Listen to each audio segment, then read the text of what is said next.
on va être beaucoup dans ce webinaire et donc du coup, histoire de ne pas avoir de bruit en arrière-plan. Et alors, moi-même, quand j'entends des petits bruits, je vais me permettre de couper votre micro.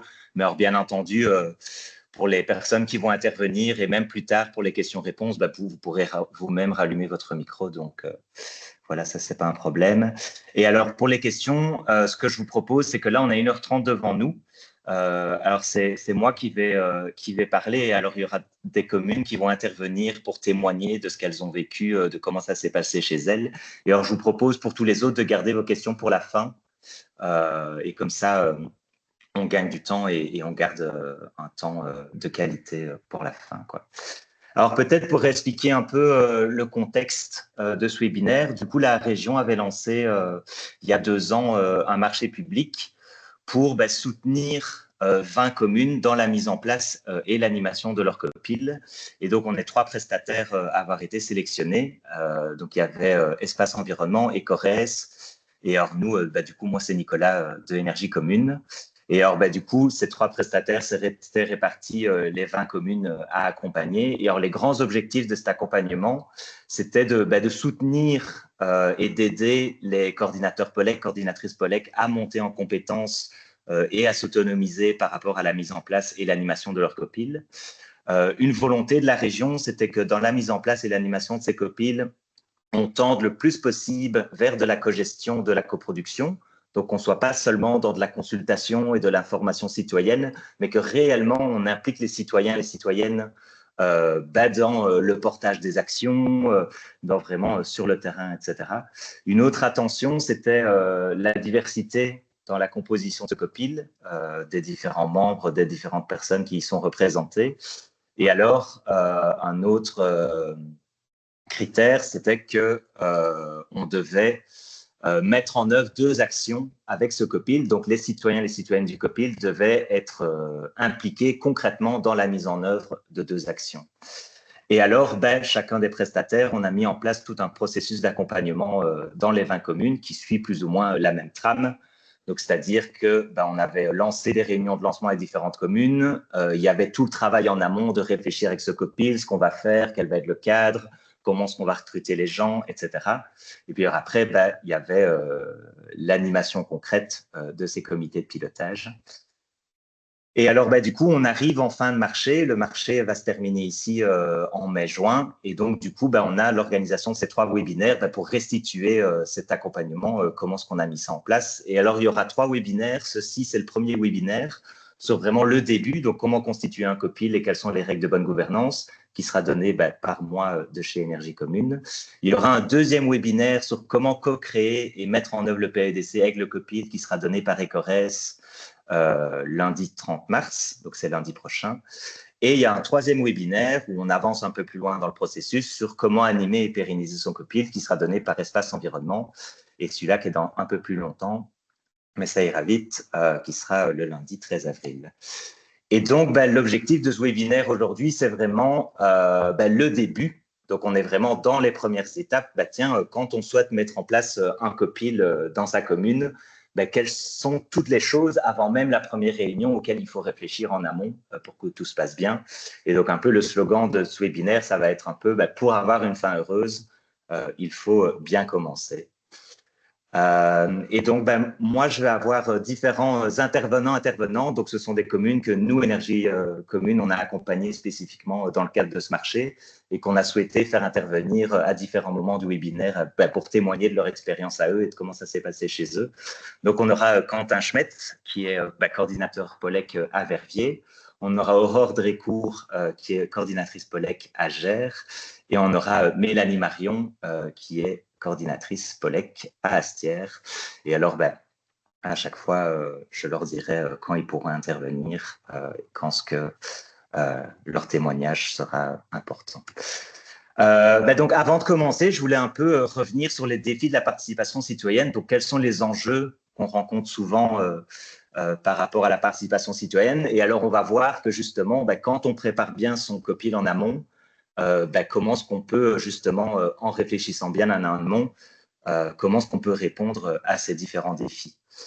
Alors, souvent, la participation citoyenne, elle est très décriée sur le terrain. Alors, même si la philosophie est importante, et même si c'est reconnu par tout le monde que c'est important, en fait, souvent sur le terrain, ça ne marche pas. Il y a de nombreuses critiques qui sont faites, tant par les praticiens que par les élus. Je suis sûr que vous-même qui travaillez dans votre commune, souvent quand vous mettez des dispositifs participatifs en place et que vous en discutez avec votre administration et vos élus, c'est les mêmes critiques qui reviennent. Et donc, on va un peu regarder ça. Les 3 grandes critiques de la participation citoyenne, c'est souvent qui sont les participants. Donc, une grande des critiques, c'est qu'en fait, ces dispositifs, ces copiles manquent de représentativité. Ce sont toujours les mêmes, etc. Ensuite, ce qui est critiqué, c'est la qualité de la participation elle-même. Donc, on dit souvent, tiens, c'est pas de qualité, ce qui en ressort n'est pas utile. Les citoyens et les citoyennes proposent des choses qui existent déjà. Donc voilà, on peut se questionner sur, tiens, en fait, est-ce que c'est utile? Et puis souvent aussi, ce qui revient, c'est, tiens, les citoyens et les citoyennes seraient irrationnels, incompétents, viendraient plutôt se plaindre pour leur intérêt privé de ce qui ne va pas au sein de la commune. Et alors, le 3e grande critique de la participation citoyenne que moi, j'ai choisi de mettre en avant, c'est par rapport au mandat réel et au suivi, que voilà, souvent, on réunit des citoyens, on organise des réunions, mais tiens, on ne sait pas vraiment pourquoi on est là, on ne sait pas vraiment sur quoi faire travailler les citoyens. Et alors, du coup, le suivi est aussi très mauvais. Dans les faits, on fait travailler les citoyens et les citoyennes. Il y a des choses qui en ressortent, mais on revient peu vers les citoyens. Ce qui en ressort est très peu utilisé et s'intègre peu, au final, dans le travail au sein de la commune. Et donc, je reviens là-dessus. Donc, les limites de la diversité et de l'inclusion. Donc, c'est le premier, c'est toujours les suspects habituels, comme on appelle ça. Donc, c'est souvent le même type de population, de personnes qu'on retrouve au sein de nos comités de pilotage, mais aussi de tout autre dispositif participatif. Ensuite, je vous en parlais, la qualité de la participation. Souvent, en fait, on n'a pas le temps de délibérer. On dit souvent que les citoyens et les citoyennes sont irrationnels, incompétents, qui viennent pour leur intérêt personnel. On dit souvent qu'en fait, ces dispositifs, ces commissions servent davantage à venir se plaindre et à se lamenter plutôt qu'à être constructifs. Souvent, les choses qui sont proposées ne sont pas vraiment utiles, ça se fait déjà. Et donc, on peut questionner la plus-value de ceci. Et enfin, la motivation est souvent faible et alors elle a tendance à décroître au fur et à mesure.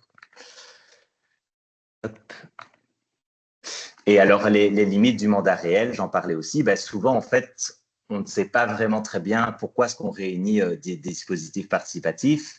Souvent, la décision politique, en fait, elle est déjà prise en amont, le mandat n'est pas clair, on ne sait pas très bien ce qu'on fait. Et alors, le pire, c'est qu'aucun retour des décideurs politiques et de l'administration n'est vraiment prévu et n'est vraiment pensé en amont. Et donc, on assiste souvent à de la participation, mais qui n'en est pas vraiment. Du citizen washing, comme on dit, et alors en fait, qui crée encore davantage de frustration et qui abîme encore davantage la confiance. Donc en fait, moi personnellement, j'ai tendance à dire que en fait, la participation citoyenne, si on n'y met pas les moyens, si on n'y met pas le sérieux, si on n'y met pas l'engagement politique et tout ce qui va avec, en fait, il vaut mieux ne pas la faire du tout parce que ça dessert davantage la cause que c'est censé la servir, quoi. Et alors, quand je dis ça, il ne faut pas forcément que les citoyens ne veulent pas forcément que tout ce qu'ils suggèrent soit mis en œuvre. Et alors ça, c'est aussi un travail de transparence à avoir avec les citoyens en amont, de dire, voilà, il y a un certain mandat qui vous a été confié, voilà ce qui va être en effet, etc. Par contre, ce qui est important, c'est que les citoyens se sentent utiles, premièrement, et de savoir ce qui adviendra de leurs recommandations. Donc concrètement, qu'est-ce qui va changer, comment, quand, et tout, encore une fois, ne doit pas être mis en œuvre. Mais alors, si ce n'est pas mis en œuvre, expliquer concrètement dans le suivi qu'est-ce qui ne changera pas et pourquoi. Parce que sinon, ça crée de la frustration et on abîme davantage la confiance. Et donc, voilà, ça, c'est vraiment les 3 grandes limites, les 3 grands enjeux de la participation citoyenne. Donc, le problème de représentativité, la qualité de la participation et le problème du mandat réel et du suivi. Ça nous semble, on peut résoudre ça bien en amont en réfléchissant à trois choses, en mettant en place 3 choses.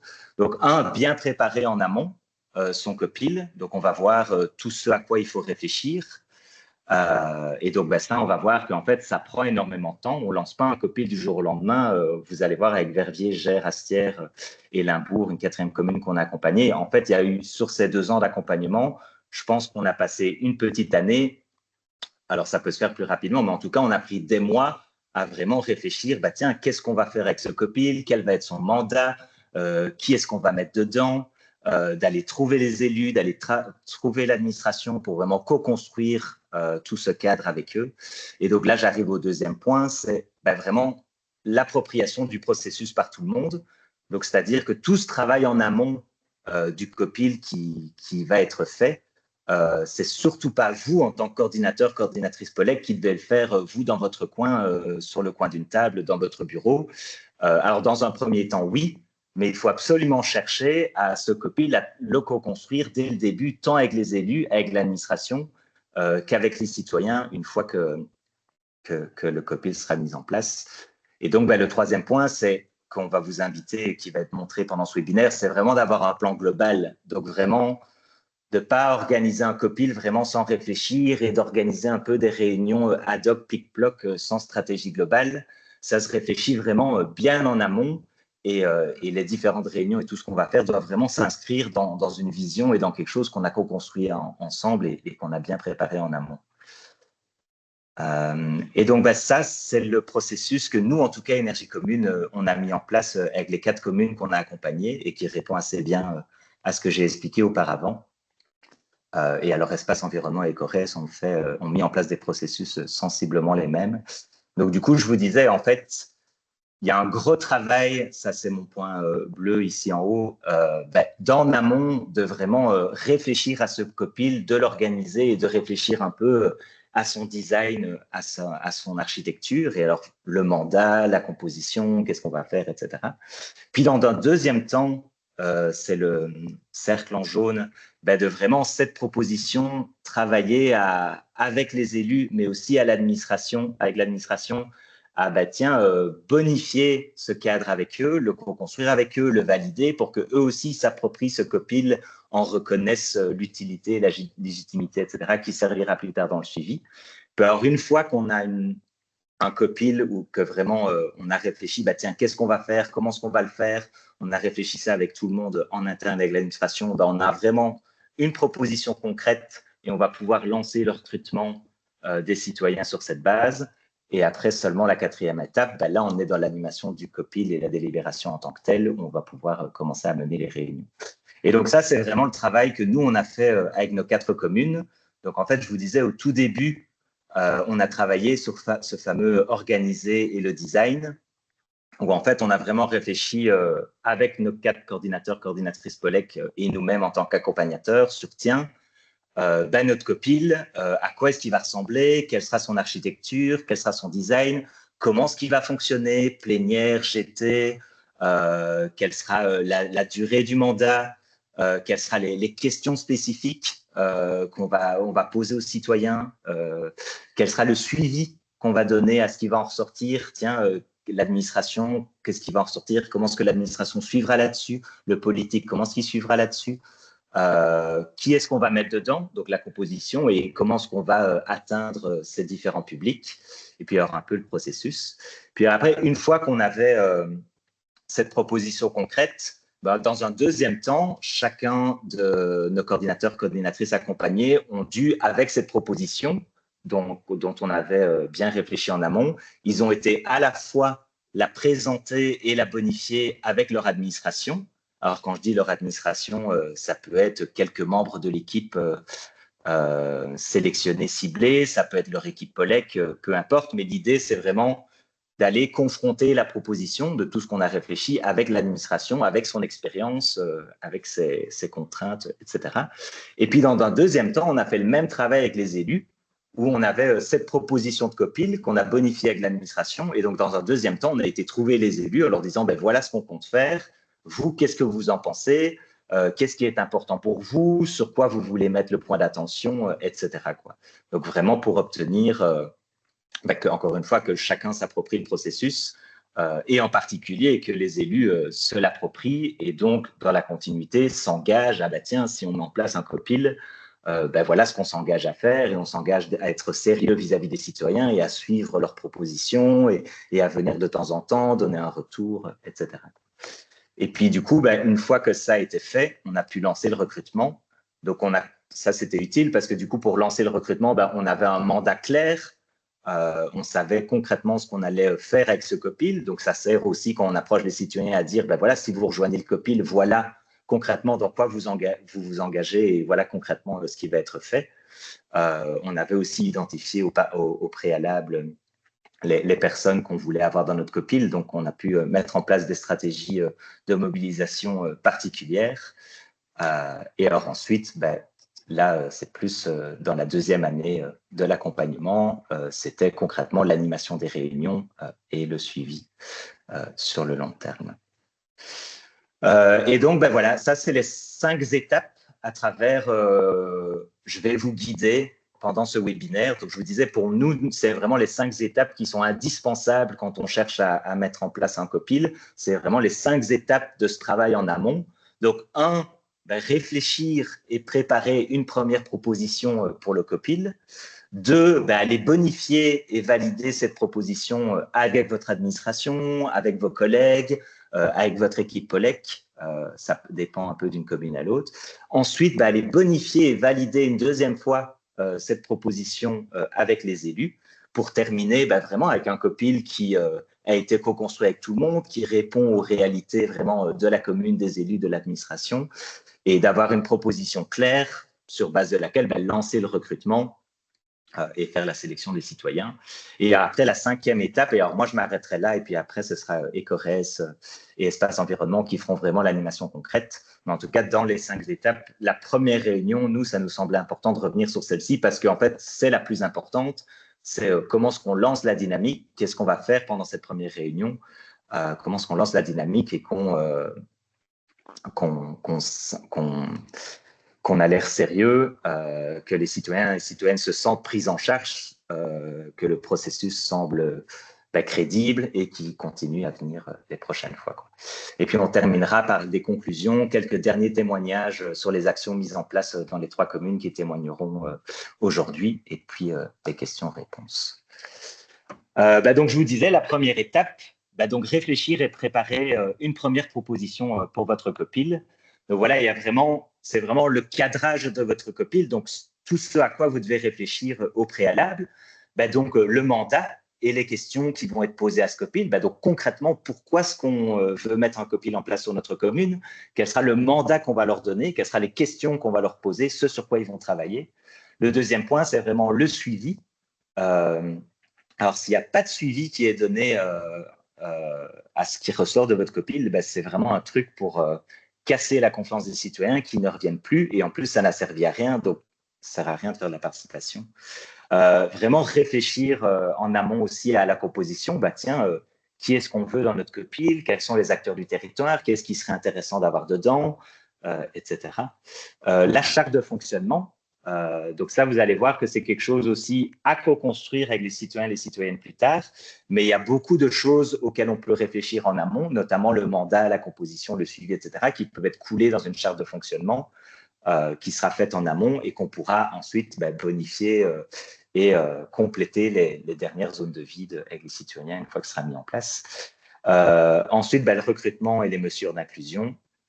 Et alors, un point important, l'articulation avec d'autres dispositifs participatifs. Donc, le mandat et les questions, ça, c'est le plus gros point. Donc, vraiment, quand on lance un COPIL, ayez un mandat clairement défini. Donc, vraiment, se poser la question, mais pourquoi est-ce qu'on va mettre en place un COPIL? Qu'est-ce qu'on veut faire avec les citoyens? Pourquoi faire? À quoi est-ce qu'on les souhaite les faire participer? Et qu'est-ce qu'on veut en retirer? Donc, sur quoi vraiment, dans le travail de la commune à l'heure actuelle, sur quoi la contribution, l'implication des citoyens serait vraiment utile? On a envie de les faire participer à ces projets en particulier, sur lesquels la participation serait particulièrement utile. On est dans une phase de diagnostic, on aimerait bien avoir le vécu des citoyens, leur regard sur leur diagnostic, ou inversement, on est en mise en œuvre et dans notre plan POLEC, on a ces 6 actions prioritaires, dont ces 2-là, où il serait particulièrement intéressant de faire travailler les citoyens dessus. Donc voilà, vraiment identifier, vous, dans votre commune, qu'est-ce qui serait intéressant de faire avec les citoyens qui s'inscrit dans où en est la commune actuellement et ce sur quoi vous travaillez. Et donc, par rapport à ça, définir aussi un niveau de participation Alors, je les ai mis ici en bas. Les niveaux de participation, il peut y en avoir plusieurs. On peut être dans l'information, la consultation, la concertation, coproduction, cogestion. Alors, la région, l'intention de la région en lançant ce marché, c'était qu'on aille le plus possible vers de la coproduction, de la cogestion, mais ça ne veut pas dire que tout votre copil et tout votre travail avec eux doit absolument être dans la coproduction et la cogestion, parce que aussi on part d'un niveau dans les communes souvent où en fait la participation, on n'est pas du tout là-dedans. Et puis voilà, c'est un peu aussi idéaliste de croire qu'on va pouvoir faire de la coproduction, de la cogestion sur absolument pour tout. Mais en tout cas, c'est un idéal vers lequel tendre. Et alors, sur certaines étapes ou sur certaines actions, on peut faire de la coproduction, de la cogestion. Sur d'autres actions, on sera plus dans de l'information. Sur d'autres choses, on sera plus dans la consultation. Donc ça, on pense que c'est vraiment quelque chose à réfléchir au préalable dans le mandat, dans ce que vous allez faire avec les citoyens, de vraiment réfléchir, tiens, là, ce sera plus de la consultation, parce qu'en effet, on n'a pas les moyens d'impliquer davantage les citoyens et ça a déjà été décidé avec les élus, le cadre est déjà très strict et donc voilà. Et inversement, sur une autre action, là, il y a vraiment le champ libre, les marges de manœuvre sont beaucoup plus larges et donc là, on peut se permettre d'aller plus loin. Mais voilà, encore une fois, c'est important de clarifier ça au préalable et de mettre ça dans le mandat pour que déjà vous sachiez, tiens, qu'est-ce qu'on va faire avec nos citoyens, mais qu'eux sachent aussi, tiens, qu'est-ce qui est attendu de nous et qu'est-ce qu'on peut en attendre, quoi. Donc voilà, des questions à se poser. Je l'ai mis ici avec le petit point d'attention. Mais tiens, quand on veut faire certaines choses avec les citoyens, se poser la question, tiens, est-ce qu'en fait la décision politique est-elle déjà prise? Alors, vous devinez que si là, en fait, il y a très peu de marge de manœuvre et c'est déjà décidé en amont, en fait, il y a peu d'intérêt à travailler avec ça avec les citoyens. Est-ce qu'il existe vraiment, si on consulte les citoyens sur quelque chose, une possibilité de changer les choses et que leur contribution serve à quelque chose plus tard? Alors là, oui, c'est un bon signe, quoi. Et donc, voilà, nous, on vous invite vraiment, quand vous réfléchissez à ce mandat, à avoir un mandat le plus précis possible, vraiment, qu'on sache ce qu'on va faire avec les citoyens, mais tout en restant aussi ouvert et flexible à, tiens, ce que les citoyens pourraient être intéressés de travailler, etc., quoi. Donc voilà, définir vraiment le paramètre de travail de votre copil, tant sur les thématiques, qu'est-ce que vous allez faire avec eux, territorial, forcément, c'est le champ, c'est la commune. Mais alors là, c'est important aussi de préciser aux citoyens, nous, on a prise sur ce qui se fait sur la commune, et alors, il y a certaines choses qu'ils vont proposer qui seront de l'ordre régional ou à des niveaux de pouvoir différents, et donc ça, c'est important de pouvoir clarifier aussi. Et hors temporel, tiens, le mandat, est-ce qu'il est de 1 an, 2 ans, etc. Le suivi, donc ça, super important aussi, préciser clairement dans le travail du copil, dans le mandat du copil, comment son travail, comment ce qui en ressort sera utilisé et comment est-ce que tout ça est relié à la politique locale et son cycle décisionnel. Donc concrètement, qu'est-ce qu'on va faire des résultats, quel sera le suivi qui sera donné et à quoi ça va servir. Est-ce qu'il y a un retour des politiques qui est prévu? Est-ce que le politique viendra de temps en temps en copil ou l'administration pour dire ce qui est advenu de ce qu'ils ont proposé? Donc voilà, à réfléchir vraiment quel suivi de ce qui ressort des réunions, comment est-ce qu'on articule ça avec le travail de la commune. Et donc ça doit aussi être clairement annoncé dans le mandat à l'avance. Ça permet, de tenir responsables les élus et l'administration, de dire, en fait, vous avez réfléchi à ce mandat en amont avec l'administration et les élus, donc ils ont validé le fait de donner un certain type de suivi, un certain type de retour, donc ils s'engagent. Et ça permet aussi une certaine transparence vis-à-vis des citoyens de dire, tiens, voilà ce qui sera fait de ce qui ressortira de ce copil. Et peut-être que, au moins, si ce n'est que de la consultation ou de l'information, et pas vraiment, on va approuver tout ce que vous décidez, au moins c'est transparent et les gens savent dans quoi ils s'engagent et dans quoi ils s'embarquent. Et ça évite des frustrations plus tard. La composition aussi à bien réfléchir en amont. Donc là, il y a un peu 2 approches complémentaires. Il y a un peu l'approche tout le monde est le bienvenu. Donc vous ouvrez un appel à candidature assez large. Mais en fait, le problème de ça, c'est qu'on va se retrouver avec un des défis qu'on expliquait au début, c'est que si on fait ça, en fait, ce sont toujours les mêmes. Donc des personnes qui sont déjà engagées au sein de la commune, qui ont des profils socio-économiques assez privilégiés, qui ont le luxe de pouvoir s'investir là-dedans, qui ont le temps pour le faire, etc. Donc on peut ouvrir à tout le monde, mais il y a quand même besoin d'intervenir dans le processus pour que ce soit, utile. Quels sont les acteurs du territoire qui seraient particulièrement utiles de mettre dans votre copil parce qu'ils seront utiles pour le PLDC et vos actions. Et deux, qui sont les personnes moins représentées sur notre territoire, qu'on ne retrouve pas souvent au sein des dispositifs participatifs, et que là encore, il serait particulièrement intéressant d'aller chercher proactivement plutôt que d'ouvrir de façon assez large l'appel à candidature. Donc voilà, nous, on a vraiment agi sur les deux niveaux, donc en même temps ouvrir de façon assez large. Tout le monde peut postuler, et en même temps, on a identifié en amont, il y a certains profils qui nous intéressent particulièrement, et donc ceux-là, d'avoir une démarche plus proactive et d'aller les chercher là où ils sont.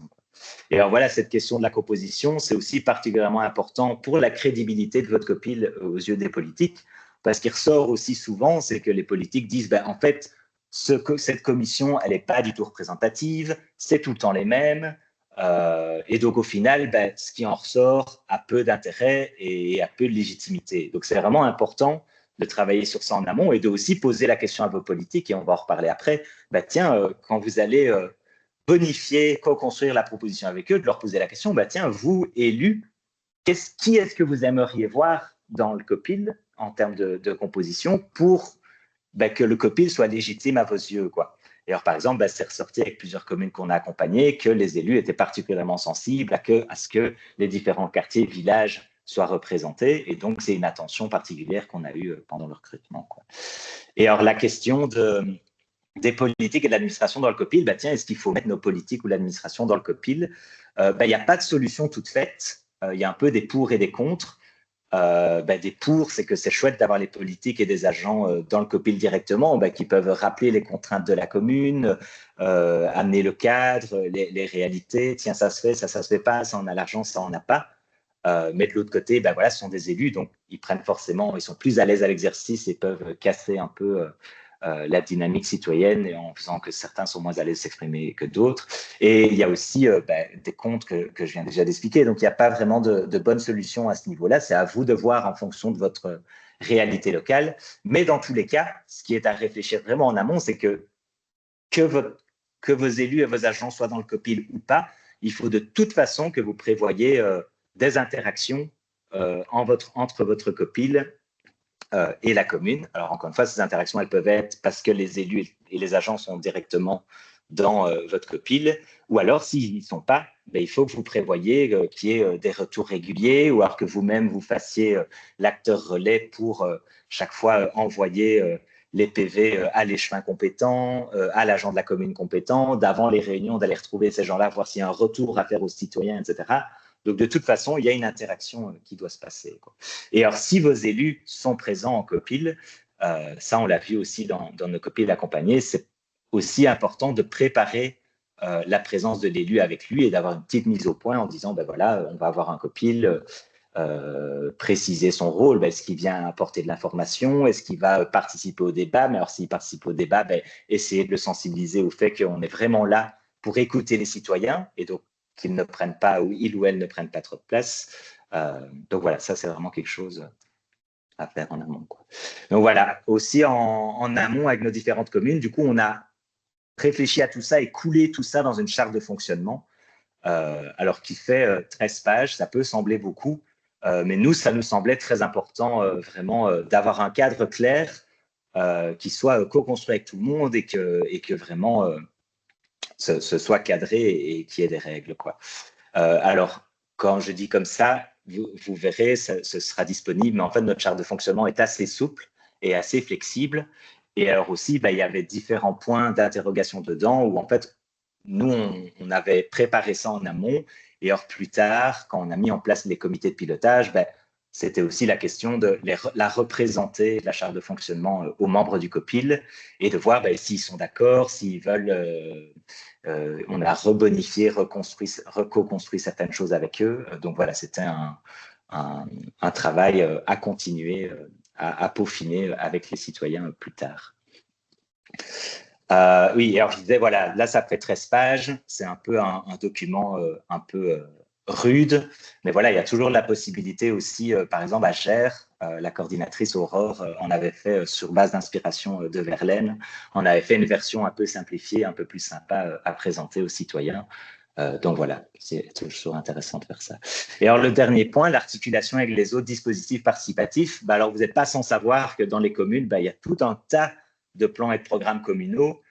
Il y a votre PST, PCDR pour les communes rurales, PCDN ça n'existe plus, mais PAEDC, etc.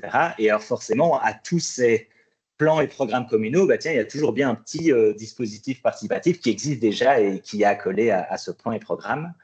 Et alors nous, ça nous semblait particulièrement important de réfléchir en amont. Moi, je vais mettre en place un COPIL, mais dans ma commune, il y a déjà une CLDR, il y a déjà une CCATM, etc. Et donc de réfléchir, moi, je ne vais pas créer un COPIL qui va venir rajouter une couche de lasagne supplémentaire et qui n'a pas réellement de plus-value parce que des choses sont déjà discutées ailleurs. Surtout que vous voyez, par exemple, sur ce tableau, en fait, le PAEDC a des thématiques quand même similaires aussi avec des PCDR, des SDC et d'autres plans et programmes. Et donc, de vraiment réfléchir sur comment capitaliser sur la participation déjà existante au sein de la commune et vraiment de réfléchir quelle peut être, moi, par rapport à ce qui existe déjà, la valeur ajoutée de mon COPIL et la complémentarité par rapport à ce qui existe. Et donc, de réfléchir à ces liens entre le COPIL et les autres commissions. Alors, ça peut se faire de différentes façons. Ça peut être des ambassadeurs des différentes autres commissions qui sont aussi membres du COPIL, d'avoir des GT en commun. Ça, c'est par exemple quelque chose qu'on avait discuté avec Limbourg et dont vous pouvez voir le schéma ici dessous, de se dire, en fait, la CLDR, la CCATM, ils travaillent aussi déjà sur des questions de mobilité, biodiversité, bâtiment. Tiens, est-ce qu'en fait, avec notre comité énergie-climat, on pourrait en fait avoir des GT communs où sont à la fois des membres du COPIL et à la fois des membres de la CLDR. Et alors, du coup, en fait, on travaille plus en transversal et ce qui ressort de ces GT vient nourrir les deux choses, d'avoir des membres en commun, etc. Il n'y a pas de solution toute faite, c'est vraiment réfléchir en amont et adapter la chose à votre contexte local. Donc, vraiment, aller discuter en amont avec les responsables de ces différents dispositifs, voire même les citoyens eux-mêmes qui sont dans la CLDR, la CCATM. Ça, c'est idéal. Donc voilà, pour terminer sur ça, la checklist, c'est vraiment en amont de réfléchir, ma composition, est-ce qu'elle est diverse, est-ce qu'elle est inclusive? Par rapport au mandat, est-ce que c'est un vrai mandat? Est-ce que vraiment on va travailler avec les citoyens sur des choses sur lesquelles ils vont pouvoir faire une différence et qui va venir nourrir le travail de la commune et qu'on va y donner un vrai suivi, un vrai retour et que ça va vraiment venir nourrir les politiques locales? Et est-ce que ce COPIL, ce mandat est aussi utile pour tout le monde? C'est-à-dire que vous faites pas, on ne met pas un COPIL en place dans notre coin en tant que coordinateur, coordinatrice POLEC. En fait, ce COPIL, il est vraiment censé servir à tout le monde. Et tiens, c'est aussi ça qu'on dit d'aller co-construire ce COPIL avec les politiques et l'administration, c'est qu'est-ce que le politique y gagne? Qu'est-ce que le politique est intéressé de faire travailler les citoyens? Pareil pour l'administration. Le citoyen, qu'est-ce que le citoyen y gagne dans ce mandat? Est-ce qu'il y a des choses qui intéressent les gens? Qu'est-ce que l'administration a y gagné? Est-ce qu'il y a mes différents services qui travaillent sur des actions et ils bloquent vraiment là-dessus et là-dessus, ils aimeraient vraiment avoir un retour des citoyens. Donc, encore une fois, et qu'est-ce que le CPC a à y gagner? La question du suivi, j'ai déjà insisté, la question de l'implication de l'administration et alors l'articulation avec les autres dispositifs participatifs. Et alors, je vous le disais, étape numéro 2, une fois qu'on a cette proposition bien construite en amont, avec nous-mêmes, plus réflexion individuelle, allez la bonifier et la valider avec votre administration, avec votre équipe POLEC, avec les agents qui travaillent aussi sur les thématiques PAEDC. Parce que le rôle de l'administration, il est super important. C'est pas le COPIL, c'est pas seulement travailler avec vous, coordinateur, coordinatrice POLEC. L'administration, elle est super importante dans l'avant, donc dans la définition du mandat, pour que ce mandat en fasse travailler les citoyens sur des choses concrètes, sur des choses sur quoi l'administration travaille actuellement et qui peut servir et nourrir vos différents services, vos différents collègues.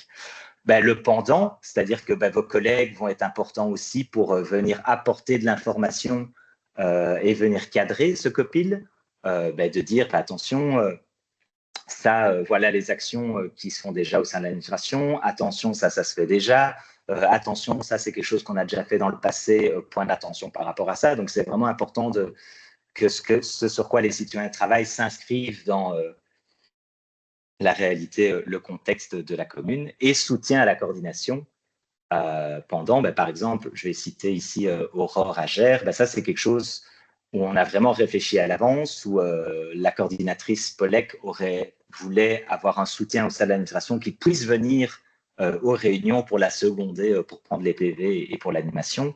Et donc ça, c'était quelque chose aussi qu'on a discuté en amont avec l'administration et qu'on a validé ensuite avec les élus. Et dans l'après, dans tout le suivi. Donc voilà, 2 questions fondamentales à vraiment aborder avec votre administration quand vous faites ce travail, c'est tiens, comment est-ce que le COPIL peut venir améliorer ou complémenter le travail de l'administration et quel suivi on est capable d'y donner, quelles mesures, quel suivi on sera, votre administration, vos collègues, vos agents s'engagent, seront en mesure de donner à ce COPIL, à ce qui en ressortira, quoi. Et donc, voilà, c'est toujours un équilibre à trouver entre, voilà, on sait qu'en même temps, c'est pas facile. Là, c'est vraiment un idéal vers lequel tendre.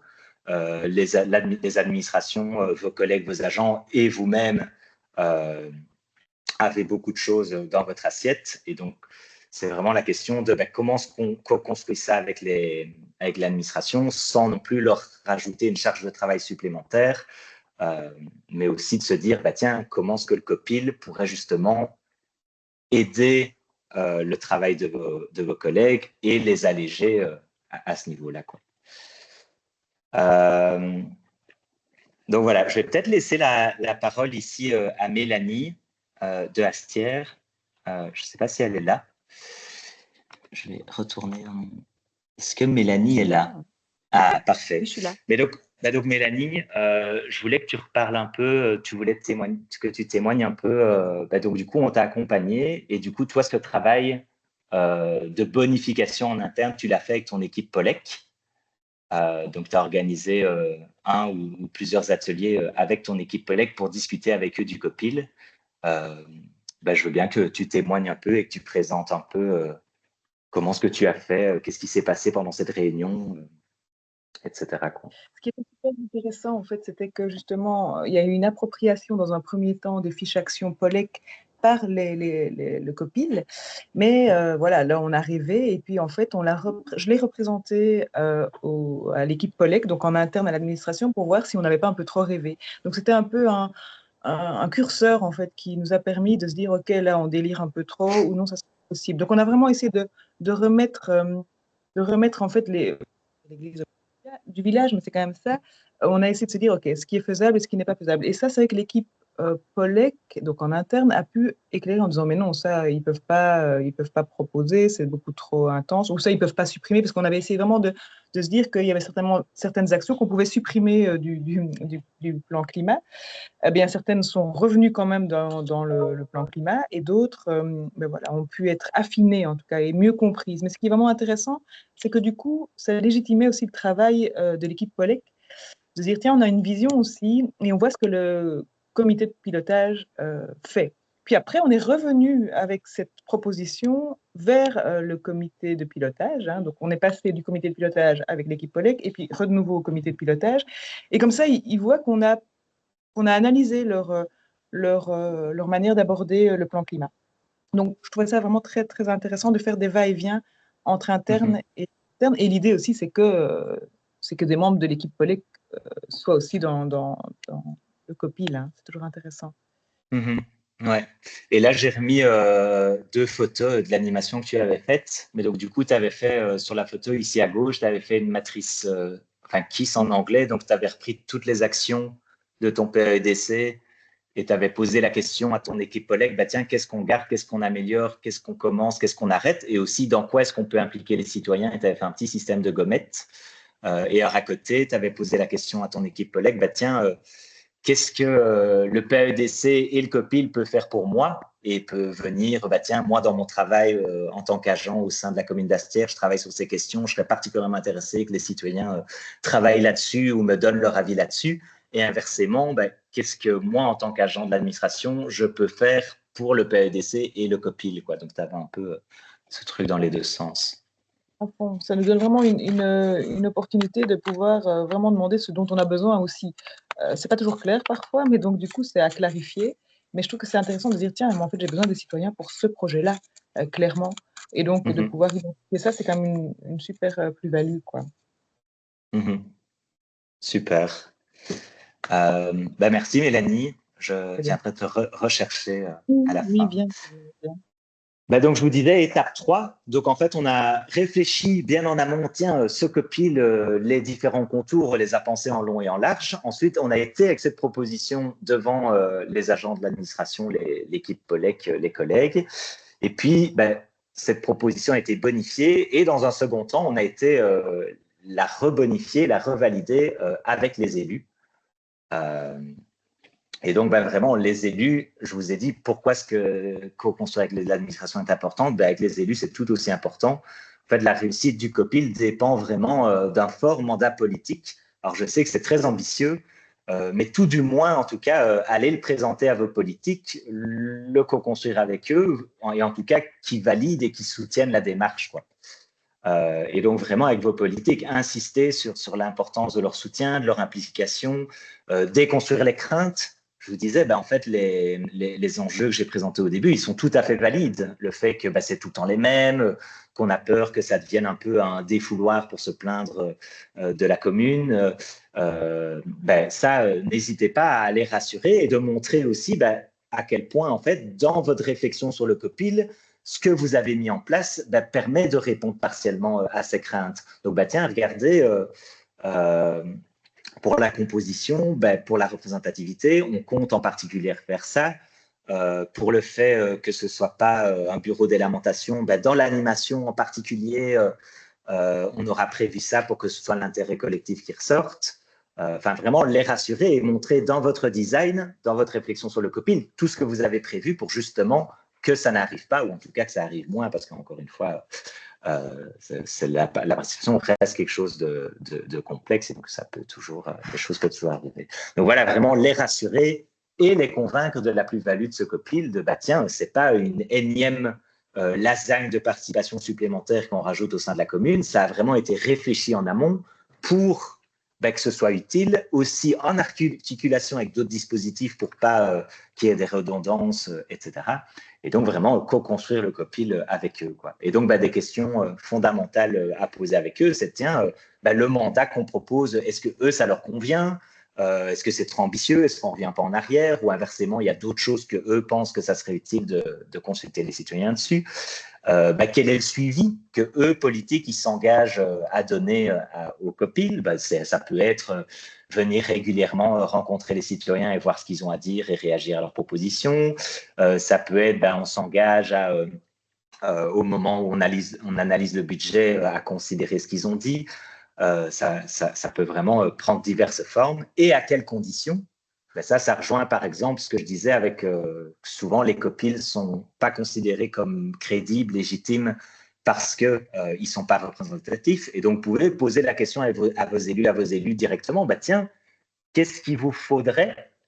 À quoi ce COPIL devrait ressembler pour que vous le considériez légitime, utile et que vous seriez OK d'y donner un suivi sérieux? Et alors là, dans les communes qu'on a accompagnées, certains élus nous ont dit clairement, nous, on veut que différentes personnes de différents quartiers soient représentées, on veut que ci, on veut que ça. Et ça permet vraiment, du coup, de légitimer le COPIL parce qu'il a été co-construit avec eux, quoi.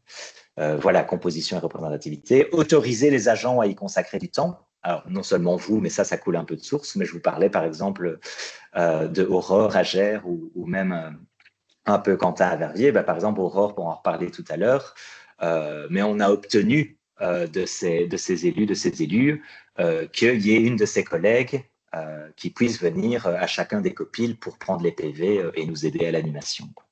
Et voilà, quel budget, ça c'est question tricky, ça c'est pas facile, mais voilà, ça paye rien de le demander en début de réunion, enfin en début de processus, c'est tiens, est-ce qu'ils sont prêts à mettre un budget à disposition ou inversement, souvent ce que les élus nous répondent, non, on prévoit pas de budget à l'avance, ce sera du cas par cas et c'est aussi OK.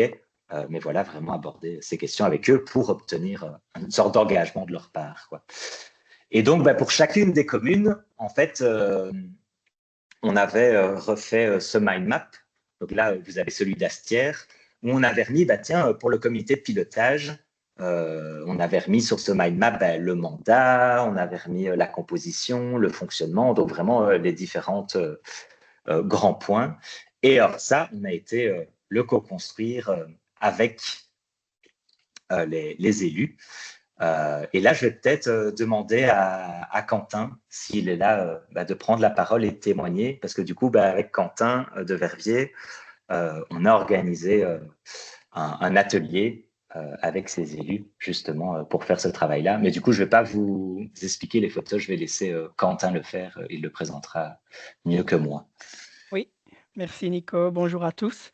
Je tenais particulièrement à te remercier pour cet accompagnement tant avant et pendant les réunions à Verviers, et notamment celle-ci, qui a été un réel succès parce qu'on a pu convier l'ensemble du collège et l'ensemble du comité de direction autour d'une fresque du climat. Donc, elle se voulait à la fois conviviale, mais aussi instructive pour pouvoir mettre l'ensemble des membres au même pied d'égalité, pour comprendre ces enjeux et en parallèle, pouvoir présenter le roadmap que tu as présenté sur le slide précédent, que l'on peut voir sur la table ici du collège et qui a été annoté par les membres via des post-it et qui pouvaient me poser des questions sur le contenu de ce schéma. On a pu anticiper pas mal de craintes, ce qui a fait que c'est passé sans aucun problème au collège lorsque l'on a présenté les mandats qui tenaient compte de leurs avis, de leurs modifications, et même la majorité du temps, leurs questions trouvaient déjà une réponse le jour même, les craintes qu'ils avaient, et tu en as mentionné pas mal, que j'ai entendu lors de cette réunion. Donc, ce sont toujours les mêmes qui se présentent. Ça pourrait être une charge conséquente supplémentaire pour les agents communaux. Et donc, comment nous avions anticipé ces problèmes, comment nous avions cadré les choses pour que l'on ne travaille pas pour rien, que ce ne soit pas une énième consultation avec des frustrations. Et donc voilà, c'était quelque chose qui était globalement très positif et qui a mené à pas mal d'échanges avec des échevins ou des membres du comité de direction que je ne vois pas régulièrement et qui ont pu donner leur avis justement tant sur les thématiques du changement climatique, mais aussi sur l'organisation en tant que telle du service et de l'équipe POLEC. Super. Et alors moi, quelque chose qui m'a frappé aussi à Verviers, c'est que souvent dans les réunions du comité de pilotage, il y a souvent des élus et des agents de l'administration. Oui. Et du coup, est-ce que tu penses qu'avoir fait ce travail en amont avec eux, ça fait que maintenant, ils s'y impliquent plus et ils reviennent parce qu'ils savent de quoi il s'agit et qu'on a construit ça avec eux en amont, quoi. Oui, tout à fait, parce que le plan d'action énergie-climat, il est rédigé une fois des années en amont, et puis il ne revient pas nécessairement sur la table. Et on n'identifie pas nécessairement les actions qui en font partie. Elles ne sont pas, je veux dire, labellisées POLEC, donc elles peuvent passer au collège. Il y a telle action qui n'est pas nécessairement, dans la tête des différents élus ou des différents membres de l'administration comme ayant un impact POLEC. Et du coup, là, le fait de cadrer les choses, d'avoir l'équipe, de savoir qui fait quoi, qui est responsable de quoi dans les mandats, mais également de savoir quel échevin a cette thématique et aura donc un avis à donner sur le projet, pouvoir les intégrer. Alors, ils se sont présentés forcément en plénière devant l'ensemble du comité, mais ensuite, on pouvait identifier quel échevin avec quelle thématique poursuivre quel groupe de travail, le groupe de travail mobilité, le groupe de travail biodiversité par exemple, et on pouvait identifier aussi une personne autre que moi à l'administration qui travaille sur ces questions et qui fait partie tant du groupe, ou du groupe POLEP ou du comité de pilotage. Donc, on peut identifier qui est le conseiller mobilité qui va pouvoir travailler aux thématiques de la mobilité, qui est le conseiller énergie qui travaillera aux thématiques énergie renouvelable et autres. Et donc, voilà, c'était vraiment... Ça a permis de rendre le suivi, le travail en groupe en groupe de travail, justement, beaucoup plus efficace. Super. Merci, Quentin. Merci. Je viendrai aussi de rechercher à la fin. Voilà, une deuxième qu'on a fait dans la même. Donc, du coup, ici, il y a Gers, Astières et Verviers, mais on accompagnait aussi Limbourg, malheureusement, avec qui on n'a pas pu terminer parce que le coordinateur Polek est parti. Mais on avait fait la même chose avec la commune de Limbourg. On avait fait une animation avec leur collège. Alors là, on n'avait pas fait une presse du climat, on avait fait une mission résilience pour ceux qui connaissent le jeu. Parce que du coup, Limbourg a été une commune très touchée par les inondations et donc ça nous semblait chouette de faire un jeu dans lequel ils peuvent plus se retrouver. Et alors ensuite, encore une fois, on a co-construit avec eux, on leur a présenté la proposition et on a co-construit avec eux le copil et ses différents contours, quoi. Donc voilà, c'était chaque fois, que ce soit la fresque ou l'émission Résilience avec les deux collèges de Verviers et de Limbourg, c'était à chaque fois de trouver une accroche, un appât pour les faire venir, venez, on va jouer. Et en fait, on faisait le lien entre ce jeu et la thématique de climat, énergie et de participation citoyenne pour avoir le rapport dessus et qu'on valide tout ça ensemble. Puis donc, voilà, on a notre copil, notre proposition qui a été bien réfléchie en amont, bonifiée et validée avec les agents, bonifiée et validée avec les élus. Donc, on a une proposition claire, des règles du jeu qui sont claires, les contours de tout ça. Et on a une proposition claire avec laquelle aller vers les citoyens et lancer le recrutement. Et donc, voilà, pour le recrutement, peut-être, moi, mon message, c'est de vraiment segmenter vos publics. Donc, c'est-à-dire que, voilà, votre public, ce qui vous avez envie d'avoir dans votre copil, c'est pas un groupe homogène. En fait, c'est plein de groupes différents qui ont des intérêts différents, qui se trouvent à des endroits différents, qui sont. Et donc, vraiment de réfléchir quels sont ces différents publics et d'avoir des stratégies de mobilisation, de recrutement qui sont un peu différentes. Pour les toucher eux. Alors, que ce soit avec Verviers, Astières ou Gers, on a un peu testé plein de choses. Aurore pourra en parler après parce que c'est elle qui va témoigner ici. Mais donc, on a fait des toutes boîtes, réseaux sociaux, bulletins communal, événements, je vais en parler, appel à candidature. Bref, vous connaissez sûrement tous ces moyens. Alors, peut-être une procédure de candidature claire et simple, que ce soit avec Verviers, Astières ou Gers. On avait chaque fois fait un formulaire, mais vraiment très, très simple sur Framaform, Google Form ou via le site de la commune directement avec quelques questions qui nous intéressaient, mais vraiment pour simplifier ça le plus possible. Et alors, je vous disais, segmentez vos publics. Et aussi, c'est ce que je disais un peu au début, c'est qu'il y a chaque fois deux approches complémentaires où il y a à chaque fois, on ouvre le recrutement de façon large, mais si on fait ça, ce sera tout le temps les mêmes. Et donc, il y en a certains qu'il va falloir aller chercher de façon plus proactive et directement au corps à corps. Et donc, voilà, moi, dans le recrutement, on dit aussi, allez vers les gens, n'attendez pas qu'ils postulent, posez-vous la question. Et c'est encore une fois, c'est pareil pour les dispositifs participatifs. Posez-vous la question, qu'est-ce qui existe déjà au sein de ma commune? Où est-ce que les gens se retrouvent déjà? Quels sont les événements qui sont déjà planifiés auxquels je peux aller pour faire ma petite pub et poser mes flyers? Quels sont les acteurs relais qui travaillent avec ces différents publics et que je peux passer via eux? Ça me fait penser à une petite phrase que Mélanie avait, que Mélanie disait, mais moi je vais avec mon bâton de pèlerin d'événement en événement au sein de ma commune à Astières et ça avait assez bien marché pour recruter pas mal de gens, quoi. Et alors après, les critères de sélection, ça c'est aussi des choses qu'on avait mis dans la procédure de candidature, c'est très très simple.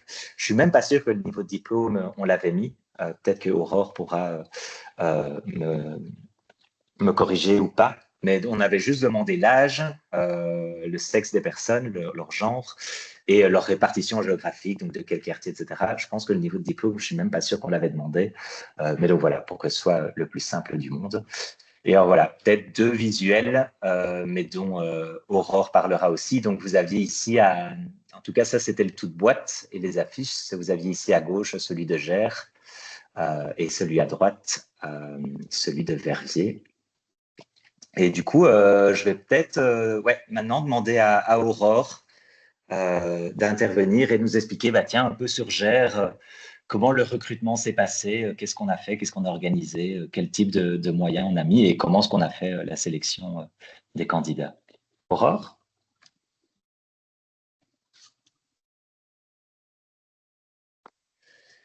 Est-ce que Aurore est là?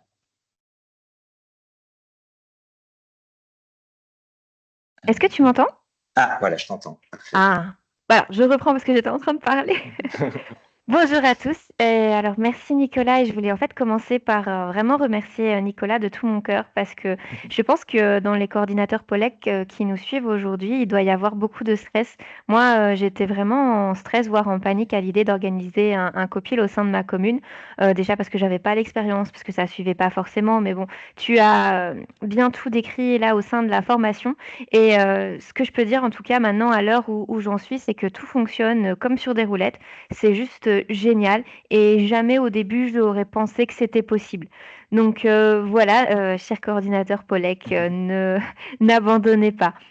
Alors pour mon copil, ce que j'ai fait dans un premier temps, c'est d'essayer de réunir les citoyens qui étaient intéressés par le climat. Donc j'ai pas commencé à parler de comité de citoyens ni rien pour ne pas leur faire peur. C'était plus prévu comme une réunion. Voilà, vous vous intéressez à l'environnement, au climat, venez voir ce qu'on a déjà fait au sein de la commune et participer à un petit jeu ensemble, vraiment d'un côté très ludique.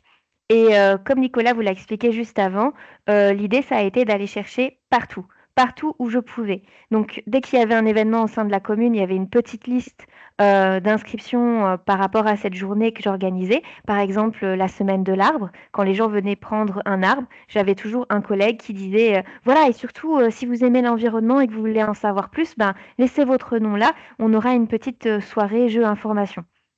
On a fait ça, on a mis des affiches un peu partout dans la commune, donc salle des sports, salle des fêtes, commerces locaux, etc., avec des flyers également.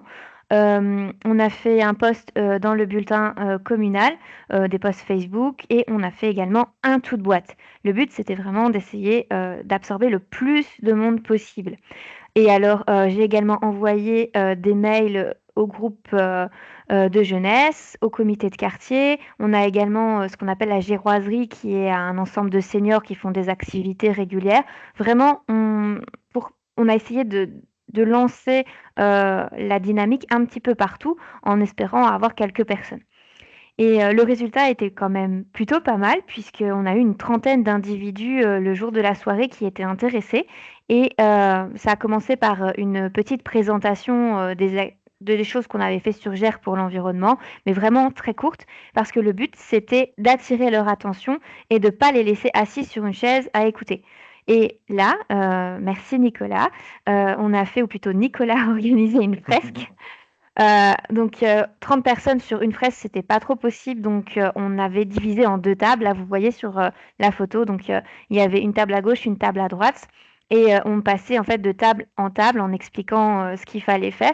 Et très très vite, la dynamique s'est installée avec les gens qui parlaient entre eux, qui argumentaient. On voyait déjà les sensibilités de certains pour telle thématique ou telle autre thématique. Et alors je prenais des notes mentales par rapport à ça.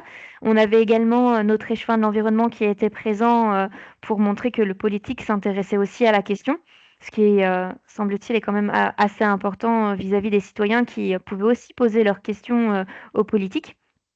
Et donc finalement, voilà, c'était la salle des fêtes. C'était quand même un joli cadre avec boissons offertes, etc. Les gens sont repartis vraiment très contents de ça. Et bien sûr, à la fin, je leur ai expliqué l'histoire du comité de pilotage citoyen, où le but, c'est vraiment de faire des actions au sein de la commune.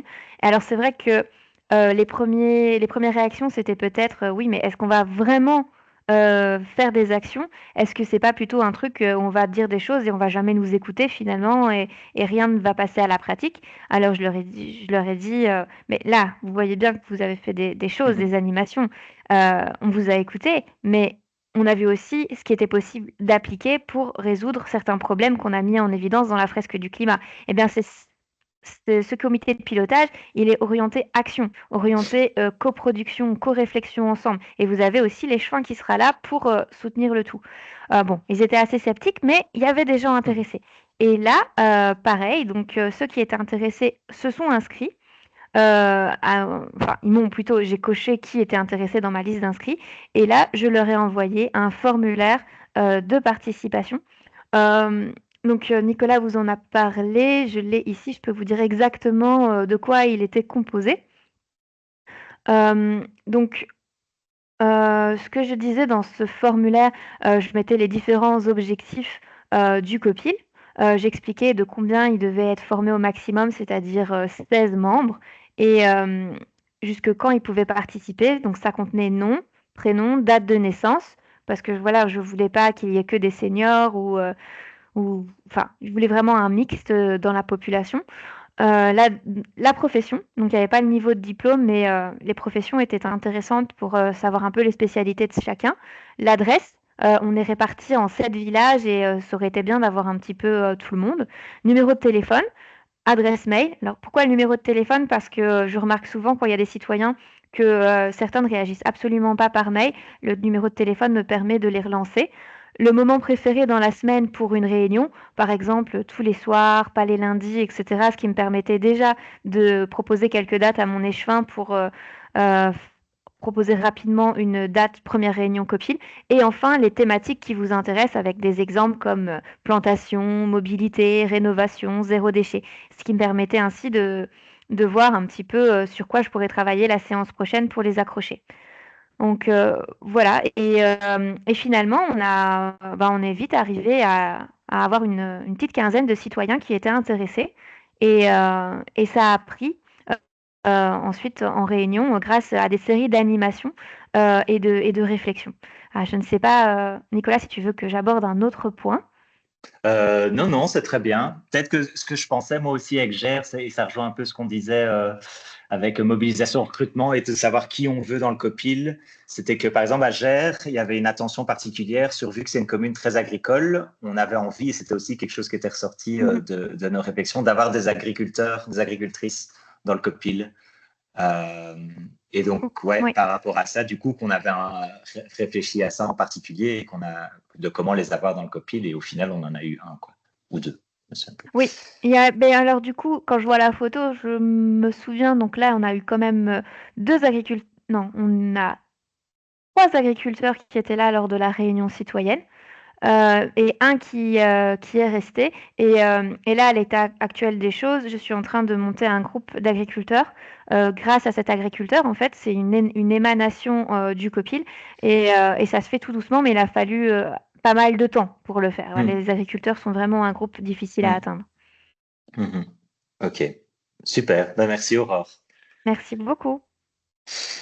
Donc j'avance, hop, hop, hop. Donc voilà, je vous disais, on a fait des séances d'information avec des petits jeux à Verviers, à Gers. Ici encore à Verviers, une séance d'information.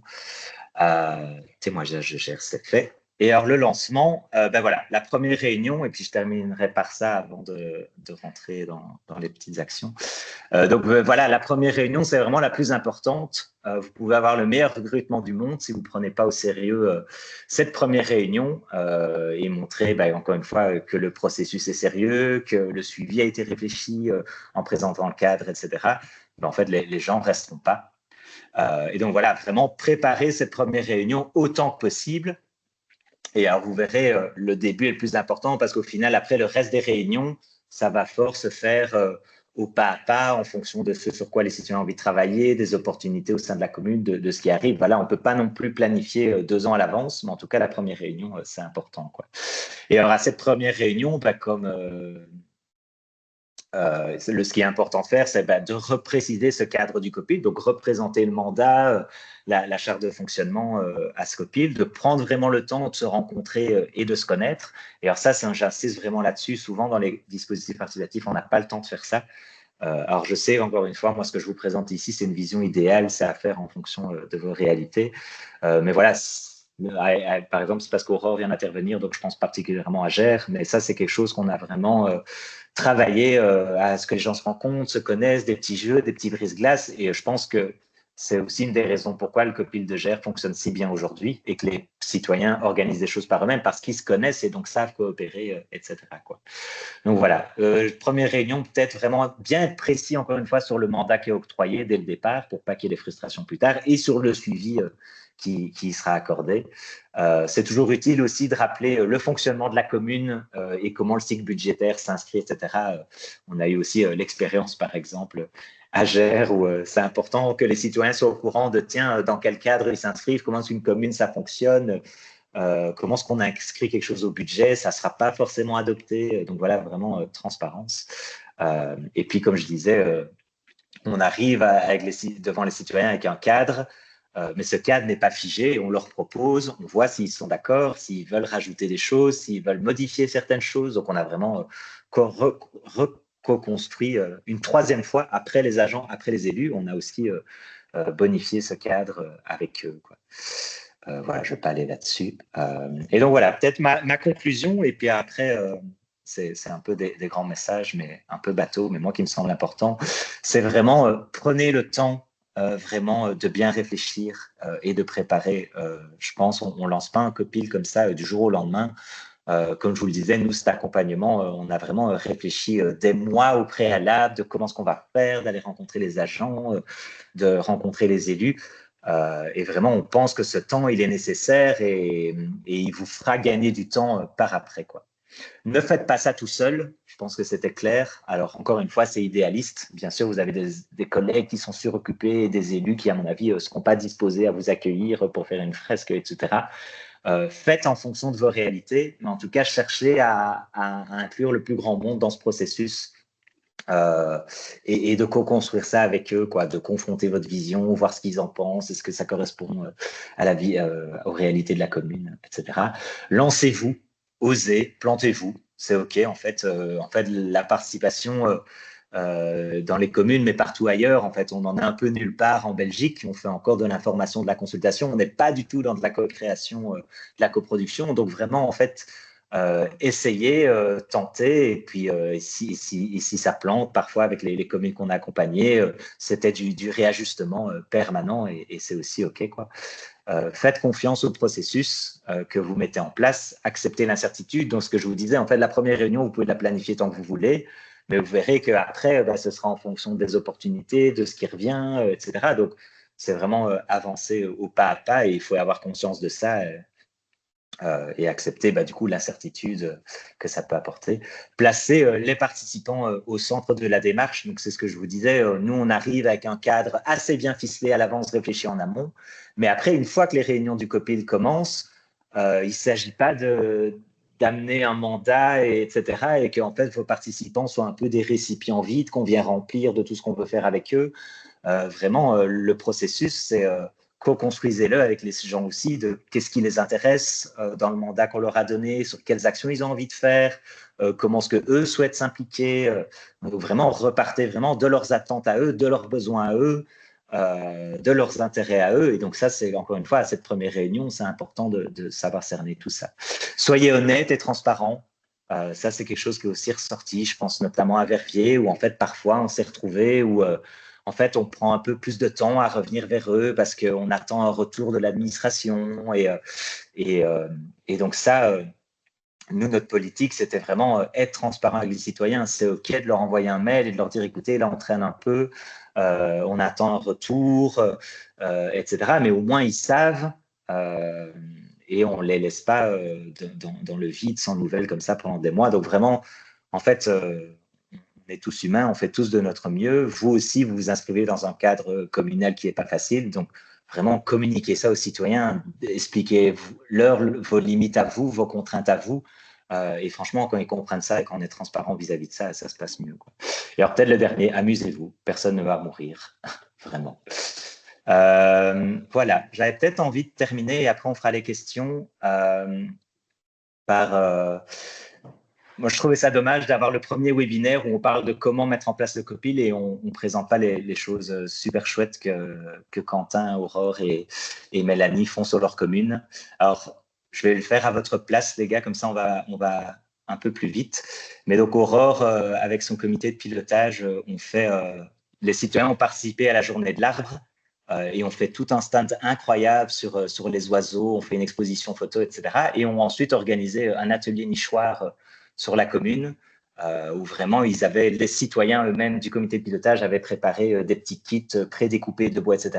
Et ils ont eu, Aurore, corrige-moi si je me trompe, mais beaucoup d'inscrits, je ne vais pas dire un chiffre, je vais dire une bêtise, où les gens étaient invités à venir construire leur nichoir pour un tas d'autres choses. À Astières, les citoyens du COPIL ont lancé avec Astières en transition, donc ça c'est ce que je vous disais aussi en amont, c'est bien réfléchir sur votre territoire, qu'est-ce qui existe déjà et comment est-ce qu'on peut impliquer ces gens dans le COPIL. Donc à Astières, il y avait déjà un mouvement de citoyens de Astières en transition qui sont présents dans le COPIL, et avec le COPIL et eux, ils ont mis en place un projet Mange-Tout, donc c'est un projet de potager collectif et de collecte de fruits sur les domaines publics et privés, et ensuite ils vont relier ça à des ateliers cuisine, etc. Et ensuite à Verviers, il y a un projet de végétalisation des quartiers avec les citoyens dans le centre-ville. Voilà, je vais très vite là-dessus parce que je voulais laisser 15 minutes pour les questions-réponses. Donc, je me suis permis de le présenter à votre place. Mais peut-être ce que je vous propose maintenant, donc voilà, moi j'ai fini ma présentation. Ce que je vous propose maintenant, c'est d'ouvrir vos micros, ou en tout cas peut-être de lever la main, comme ça on les prend une par une, si vous avez des questions. Et alors vos questions, elles peuvent être adressées à moi, mais profitez aussi que Mélanie, Aurore et Quentin sont là pour poser vos questions à eux trois également. Ils sauront bien mieux y répondre que moi, vu que c'est eux qui mènent en place les projets sur le terrain. Voilà, je vais arrêter de partager mon écran, sauf si vous voulez que je remontre quelque chose. Et du coup, on va prendre les questions. Je vous invite à lever la main. Et alors, je vois déjà Hélène. Hélène, vas-y, tu peux prendre la parole. Oui. Et alors, du coup, moi, je note au fur et à mesure que les questions sortent. Bonjour, je suis Hélène, je travaille pour la commune de Floreffe. Moi, ma question, ce serait de savoir, donc vous dites qu'il faut aller à l'avant et d'aller rencontrer, ou en tout cas être en contact avec la population et voir si eux seraient d'accord de participer à un COPIL. Mais je trouve qu'il y a deux populations qui sont difficiles à toucher, enfin pour ma part en tout cas. C'est de 1, les agriculteurs, et de 2, les entreprises. Quels seraient vos conseils pour arriver à... Voilà. à les toucher de manière particulière. Parce que comme on n'a pas de coordonnées de contact, rien du tout, on ne sait même pas vraiment leur écrire, donc je ne vois pas trop comment faire. Ouais. Sur les agriculteurs, Aurore, est-ce que tu veux dire un mot ou Oui, je peux. Oui, les agriculteurs, c'est extrêmement compliqué. À voir s'il n'y a pas une commission agricole sur ton territoire, à partir de laquelle tu pourrais gérer ça. Sinon, oui, moi, j'ai vraiment rencontré énormément de difficultés à contacter tous les agriculteurs, et finalement, ça a fonctionné par le bouche à oreille. J'en connais un qui ensuite je lui ai demandé est-ce que tu en connais d'autres? Et progressivement, je me suis fait une petite liste comme ça. Donc, oui, c'était hyper compliqué. Il y a également au service urbanisme les différentes terres agricoles qui sont sur le territoire. Donc, tu peux avoir les propriétaires et leur adresse. Ça peut être aussi une possibilité de leur écrire et de demander qui cultive les terres. Mais généralement, au sein de ta commune, on sait plus ou moins les agriculteurs. Il faut vraiment fonctionner au bouche à oreille. Et pour les entreprises, je ne sais pas si tu as une ADL sur ton territoire, mais eux, normalement, ils ont une liste d'entreprises sur le territoire. Justement, je n'ai pas, donc je... Et alors peut-être sur le guichet d'entreprise, rechercher un peu sur le territoire, qu'est-ce qu'il y aurait? À ce moment-là, tout ce que je peux faire, c'est écrire un courrier, mais qu'est-ce que ça va donner? Ouais, mais malheureusement, on est un peu limité à ça, et moi, c'est ce que je fais. Ouais. Et ça fonctionne quand même un peu, alors? Des fois, j'ai des réponses, des fois pas, des fois, je me déplace en personne. Il faut vraiment s'armer d'énormément de courage par rapport à tout ça, et en fait, pour être tout à fait honnête, j'ai peut-être une trentaine d'initiatives, et sur ces initiatives, il y en a 5 qui voient le jour après. Mais après, c'est des belles, comme les ateliers nichoirs. Donc Nicolas demandait, j'ai quand même eu 70 citoyens inscrits pour ça. Et je m'y attendais pas du tout quand on a commencé le COPIL. Ok. Ouais, si je peux rebondir, en fait, comme Aurore l'a dit, c'est vraiment se reposer sur l'existant, quoi. Et donc, pour les agriculteurs, s'il y a déjà une commission agricole, ou pour les entreprises, s'il y a déjà une ADL, passe par là. Et puis après, moi, j'ai aussi envie de dire, et ça permet aussi un peu de lâcher prise, qu'en fait, là, on vous demande de mettre en place des COPIL, mais vous n'allez pas refaire la participation citoyenne dans votre commune du jour au lendemain. Enfin, du jour au lendemain, vous n'allez pas avoir un COPIL qui représente absolument tous les acteurs du territoire. Alors forcément, c'est un idéal vers lequel tendre, mais la réalité est que pour le moment, la participation dans les communes et en fait partout ailleurs, on n'a pas cette culture. et certains publics sont plus difficiles à convaincre que d'autres. Donc moi, je pense, identifie à l'avance ceux que toi, ça t'intéresserait d'avoir, va vers eux, mais après, si tu n'arrives pas à les avoir, c'est OK aussi. Je pense qu'il faut aussi un peu faire son deuil de ça et apprendre à lâcher prise et en fait avancer avec les gens que tu peux avoir, quoi. Et alors après, ça peut faire tache d'huile, hein, comme Aurore disait. Aurore, là, elle avait un citoyen dans son copil, et puis maintenant, ça lui permet, grâce à cet agriculteur, de relancer une commission agricole en parallèle. Donc voilà, il faut partir de petit, en fait. Oui, et peut-être juste pour ajouter un truc, une astuce qui peut être sympa, c'est les femmes d'agriculteurs aussi. Des fois, quand tu arrives à en intéresser une, en fait, ça peut faire des ricochets très intéressants. Oui, enfin là, ça devient précis quand même. Oui, mais voilà, hein, on ne sait jamais. Des fois, tu apprends qu'un tel est femme d'agriculteur, qu'elle fait par exemple des animations en classe, qu'elle s'intéresse à certains trucs par rapport à l'alimentation. Et finalement, il faut essayer d'avoir des ouvertures partout. Oui, effectivement. Ça va, merci. Avec plaisir. Je vois que Paulek a levé la main. Oui, bonjour. Alors, Paulek, c'est Mathias, commune de Burdine.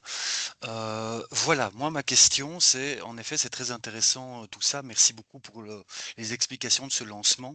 Alors, moi, c'est par rapport à ma situation bien spécifique, ça concerne peut-être d'autres. C'est que dans la commune de Burdine, il y a eu beaucoup, entre guillemets, de CPC qui se sont succédés les uns après les autres.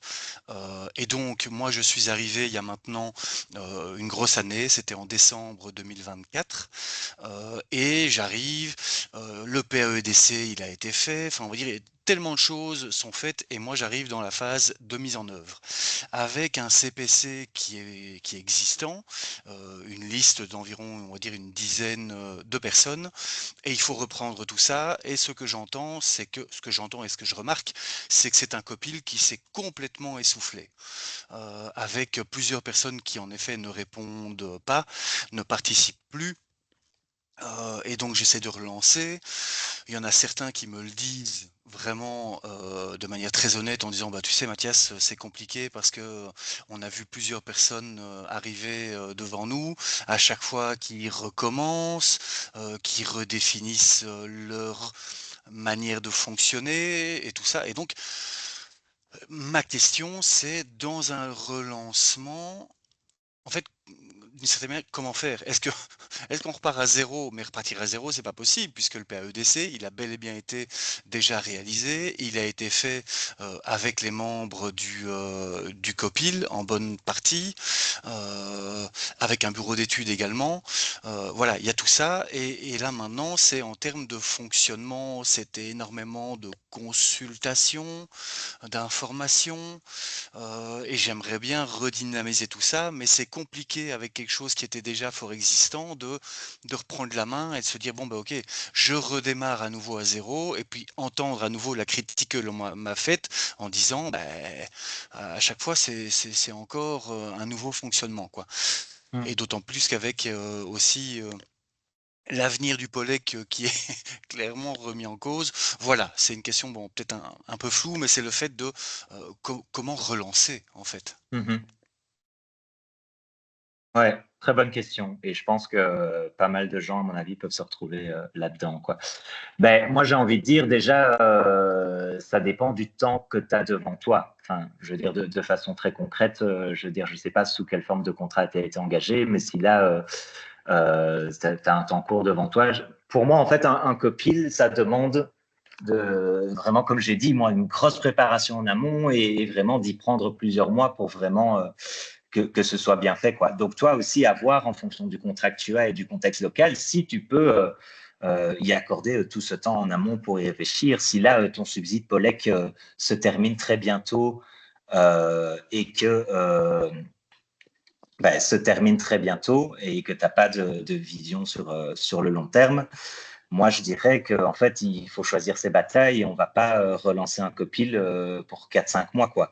Donc voilà, à voir aussi en fonction de ton copil. Là, s'il y en a un qui existait déjà, mais tu me dis qu'il est moribond et que c'est très compliqué de remobiliser les membres, que les gens sont frustrés et à juste titre, toi, si tu juges que tu as le temps pour en relancer un et faire les choses bien, moi, je redémarrerai de zéro et je reprendrai le processus depuis zéro, mais tout en cherchant à le copil actuel, te reposer sur l'existant et poser la question au copil existant, tiens, sachez que je le relance, est-ce que vous seriez intéressé de le rejoindre ou peut-être justement dans la co-construction de ce copil, on avait dit co-construire avec les agents, co-construire avec les élus. Ça peut être aussi intéressant d'aller apprendre des erreurs du copil précédent avec les membres du copil. Et tiens, le précédent, comment ça s'est passé, qu'est-ce qui a fait qu'on s'est motivé, qu'on s'est pas motivé, que ça a planté. Donc voilà, c'est une situation très, très spécifique. Moi, je dirais, regardez, toi, ta situation, si tu as le luxe de pouvoir reprendre un truc depuis zéro, et de reprendre tout ce temps nécessaire en amont qui, moi, me semble indispensable. Et puis, c'est pas parce qu'on recommence à zéro qu'on peut pas se rebaser sur l'existant. Il y a sûrement des chouettes chartes de fonctionnement ou autres qui ont été faites dans le cadre de l'autre. Donc, voir qu'est-ce qui est à garder, qu'est-ce qui est à baquer. Et ça me fait aussi un peu penser, alors ça c'est aussi quelque chose que je dis que c'est très important de co-construire en amont avec tout le monde, parce qu'en fait le danger c'est justement ça, qu'en fait que le copil ne repose sur une seule personne, et sur le CPC. Et alors, on a les mêmes questionnements avec les communes ici présentes qui témoignent. C'est la question de qu'est-ce qui adviendra de leur copil après que eux soient partis ou pas, ou la fin de leur subside, etc. Mais donc, c'est l'idée aussi de comment est-ce qu'on peut faire en sorte que le copil soit aussi coporté avec d'autres agents de l'administration qui soient présents à ces réunions, etc. Pour que si un jour, Polec est dans le cadre actuel, ça s'annonce pas bon, il y a d'autres personnes qui puissent continuer la dynamique, quoi.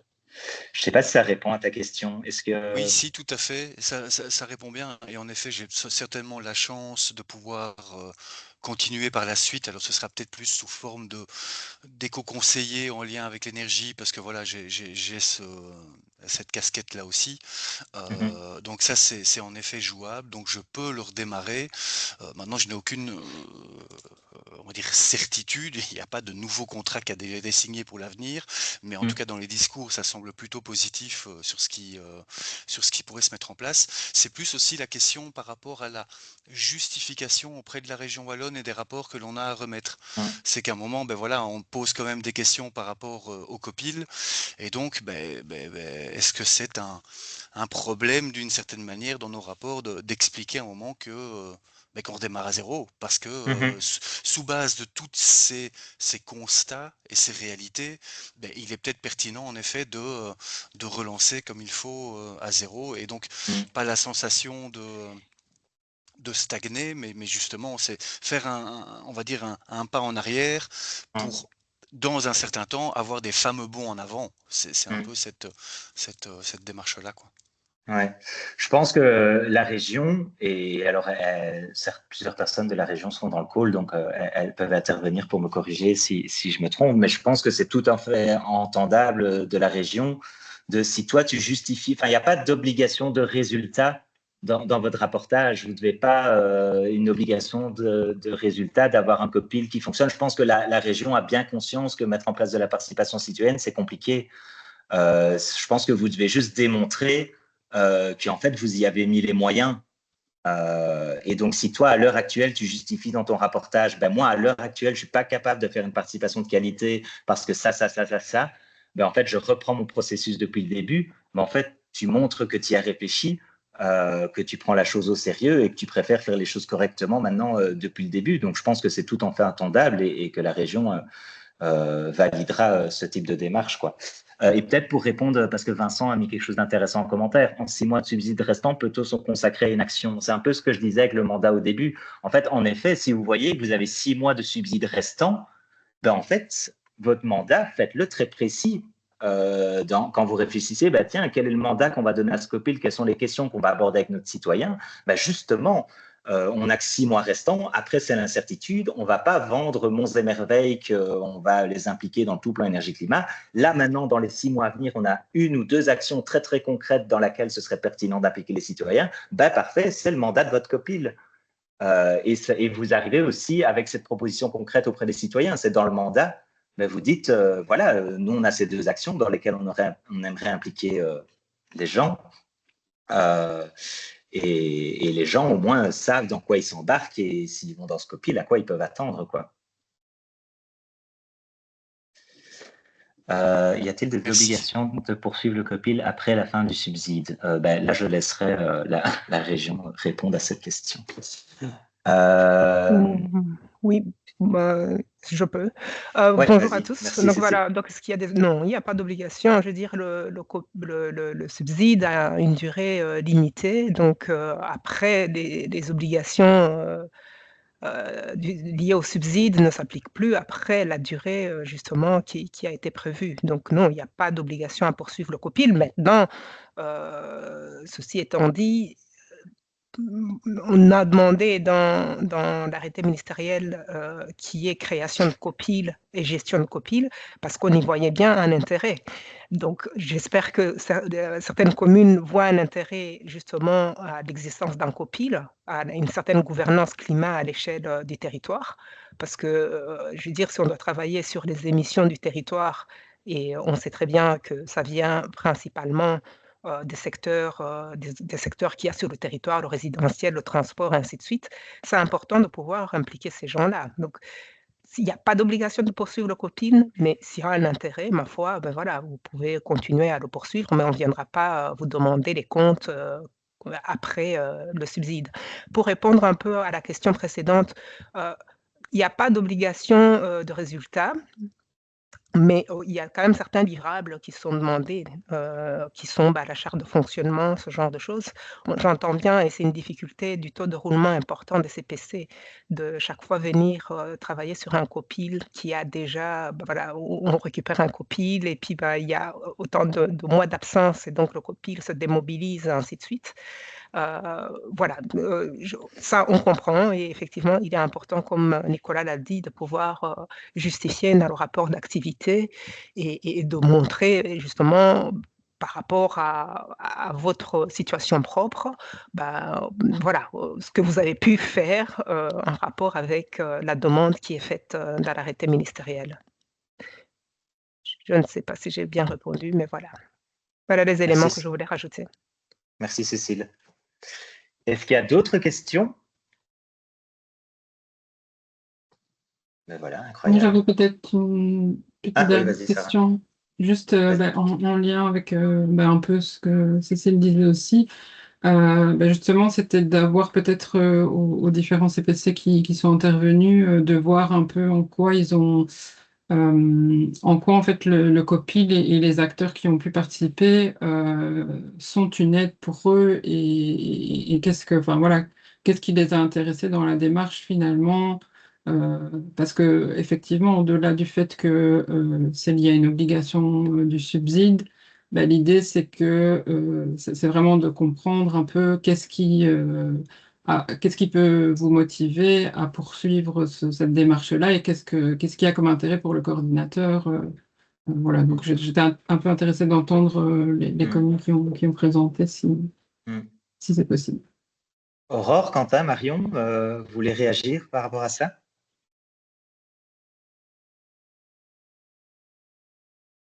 Je peux, oui. Moi, je trouve qu'il y a un intérêt particulier à avoir le comité des citoyens motivés, qu'on a réussi à motiver suite à cet encadrement,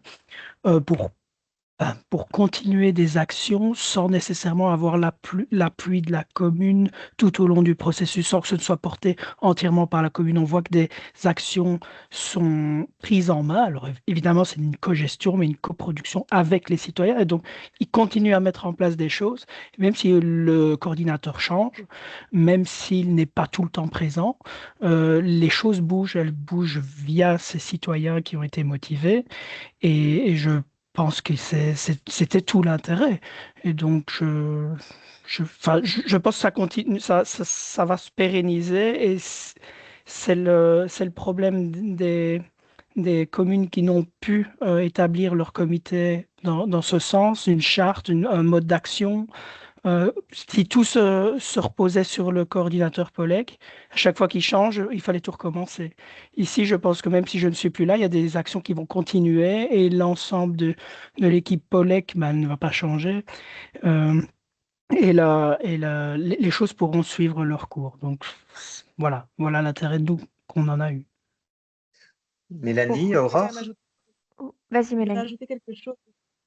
Pardon, Aurore, mais je crois qu'il ne faut pas se leurrer non plus. Oui, quand il n'y a plus de coordinateur POLEC, il y a quand même une fameuse baisse de coordination et de rassemblement, hein. Je veux dire, le fait qu'il y ait une personne qui consacre du temps à rassembler, à motiver, à relancer, parce que c'est ça, hein, comme le disait Aurore, comme le disait aussi Quentin, on doit être derrière. Enfin, je veux dire, c'est pas un truc qui va à volo, même si nous, ici, à Astières, on a aussi Astières en transition. Mais l'idée, c'est aussi que ça reste proche de la commune et que ça ne soit pas complètement en décalage, parce que les Astières en transition pourraient très vite partir avec beaucoup plus de personnes ben voilà, que nous, on veut viser, mais on aimerait, nous, on a envie vraiment de travailler avec des gens ben, qui ne sont pas toujours enfin, qui sont en difficulté, qui ont du mal à s'intégrer dans des mouvements comme ceux-là. Et c'est que la commune, pour moi, me semble vraiment le pouvoir le plus proche du citoyen. Et donc, je trouve qu'on a vraiment un rôle à jouer. Et comme disait Nicolas, ben, passion citoyenne, ben, c'est pas donné à tout le monde, ça se fait pas super bien toujours, ni en Belgique, on n'est pas spécialement reconnu pour ça. Mais je me dis, c'est un peu couper les ailes de disparaître quand on est coordinateur. Et moi, je ne sais pas ce qui va arriver chez moi ici, même si, voilà, c'est toujours très intéressant d'être bien ancré, mais je n'ai pas d'avenir pour la fin, enfin, pour les années à venir. Donc, c'est pas facile de se dire, tiens, comment on trouve des personnes qui peuvent reporter tout ce que nous, on a mis en place? C'est pas possible. Enfin, il ne faut pas se leurrer, quoi. Ça ne va pas marcher. Voilà. Aurore? Oui, bah, je partage les inquiétudes de Mélanie, mais sachant que enfin, c'est vraiment strictement personnel, mais dans mon copil, ce que j'ai essayé de faire, c'est de pas être la tête de groupe, mais de leur attribuer des responsabilités. Et pour donner l'exemple des ateliers niçois, bah, je les ai aidés en trouvant un local, en faisant la promo avec le service com, mais sinon, ce sont vraiment les citoyens qui ont été chercher chez une entreprise des planches. C'est même pas moi qui ai proposé l'entreprise, ils ont fait ça entre eux. Ils ont été voir une autre entreprise pour avoir des vis. Ils ont eux-mêmes passé leur week-end à découper des planches pour faire vraiment une sorte de kit Ikea pour les nichoirs. Et donc finalement, c'est eux qui ont chapeauté et dirigé l'activité. Et je pense que c'est vers ça qu'on doit essayer de tendre, vers une autonomie de chaque copil. Mais clairement, en fonction des personnalités, ce ne sera pas forcément possible. On aura toujours besoin d'un lien avec la commune, ne serait-ce que pour permettre bah, l'allocation d'un local, peut-être un petit budget et tout. Mais c'est une crainte que j'ai également et on verra. Mais en tout cas, de notre côté, là, c'est de faire notre maximum pour les former et leur donner de l'autonomie et de la confiance en eux, en leur montrant que ce qu'ils font, bah, il y a un public qui répond positivement. Et ensuite préparer en disant, voilà, je ne serai plus là, mais voici le mail d'un tel à la communication, voici le mail de l'échevin, voici peut-être le mail d'un tel pour la réservation de la salle, et réunissez-vous et continuez comme ça. Enfin, c'est comme ça, personnellement, que je l'aborde au sein de ma commune. Merci Aurore.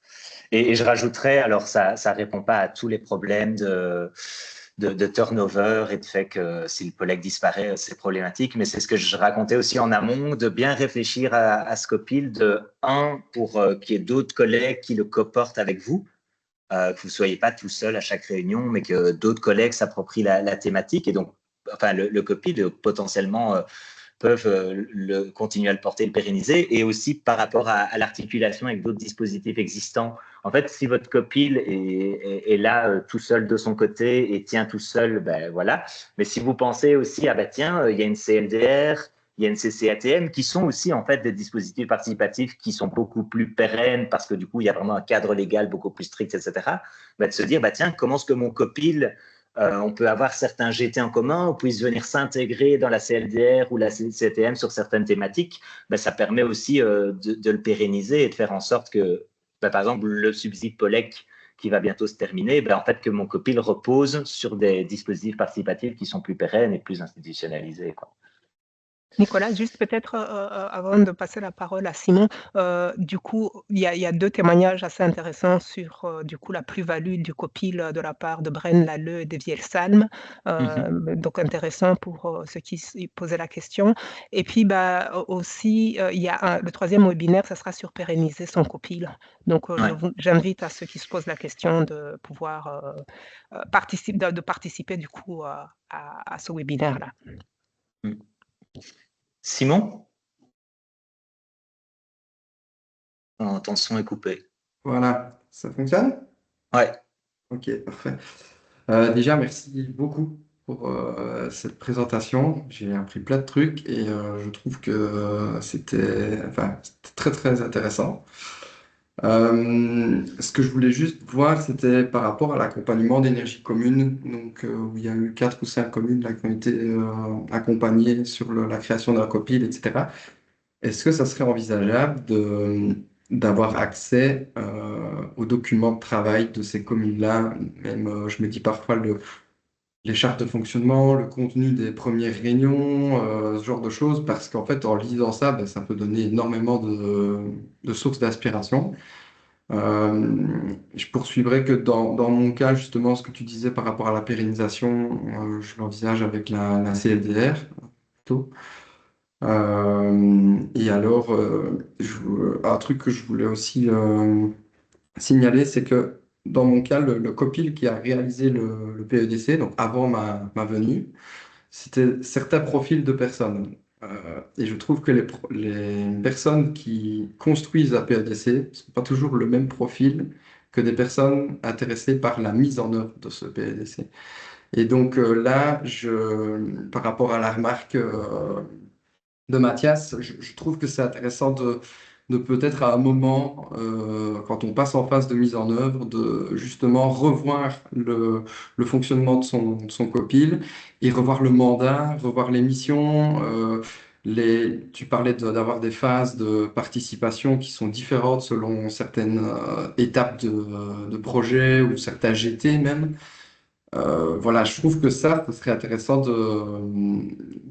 qu'on puisse nous dire, OK, vous pouvez fonctionner comme ça, et c'est OK, parce que moi, dans mon cas, j'ai un peu été, pas verrouillé, mais avec ce copil dont j'ai hérité, et en fait, en phase de mise en exécution, je sens bien qu'ils sont pas du tout motivés, pas du tout appliqués, et donc je dois me tourner vers d'autres structures, par exemple un groupe GRAC, enfin c'est devenu un vélo maintenant, mais local, où là ils sont beaucoup plus dans une dynamique de faire des actions concrètes sur la mobilité, par exemple. Voilà, c'est ce que je voulais dire. Ouais. Ben, super Simon pour ce que tu as dit en seconde partie, le témoignage. Et puis après, merci pour ta première question parce que c'est vrai que je ne l'ai pas mentionné. Du coup, forcément, le but de ce marché, ce n'était pas d'accompagner 20 communes et voilà, les autres se débrouillent. Donc forcément, on a produit plein de livrables, plein de choses, des chartes de fonctionnement, etc., qu'on est en train de compiler et qu'on est en train de réfléchir avec la région de la meilleure façon de le faire circuler parmi vous. Mais donc oui, tous ces apprentissages seront circulés parmi les autres coordinateurs POLEC. Et aussi, n'hésitez pas, bon, je ne sais pas si je dois dire ça parce que les pauvres, ils sont déjà, à mon avis, très occupés, mais n'hésitez pas aussi à contacter les communes accompagnées. Si vous avez des questions précises, ils en parleront aussi bien mieux que nous, ou bien mieux que des livrables dans un document écrit, quoi. Est-ce qu'il y a encore des questions? Je vois pas la liste des participants. Ok, Simon, tu étais le dernier à lever la main. Donc voilà, si plus personne a des questions, merci à tous. Et alors, je vous rappelle, le prochain webinaire, c'est lundi prochain, ce sera ECORES. Et alors là, on rentrera vraiment dans l'animation concrète des copiles. Puis après, encore 2 semaines plus tard, il y aura Espace Environnement sur la pérennisation. Et donc, voilà, merci, un énorme merci à Quentin, Aurore et Mélanie pour leur témoignage. Et puis voilà. Un bon après-midi, bon appétit à tout le monde et c'est enregistré et ce sera disponible tout comme tous les livrables qu'on a produits. Voilà. Merci beaucoup. Bon appétit. Merci, bon après-midi. Merci, au revoir.